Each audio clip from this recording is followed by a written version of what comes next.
Since we began the work, violence is down 55%. It should be obvious, but when there's a lot of vacants, bad things happen. These images, this map in particular right here, gives you a picture of what this neighborhood was facing in terms of the level of foreclosures that had been initiated in our community.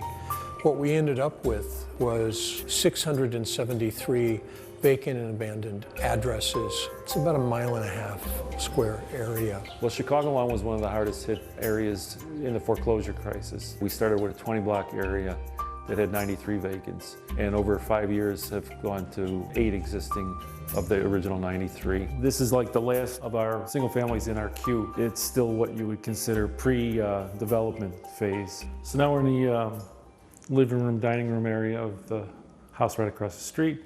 We try to keep, as much as we can, the character of the property that we acquire.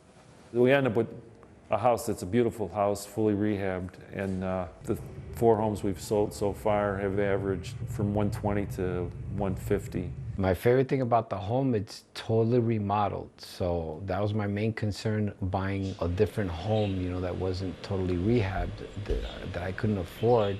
Then it would be a money pit. So when I seen this one, I just automatically jumped on it. Estamos, como dije, tenemos un año viviendo en esta casa y estamos teniendo una vida tranquila y agradable.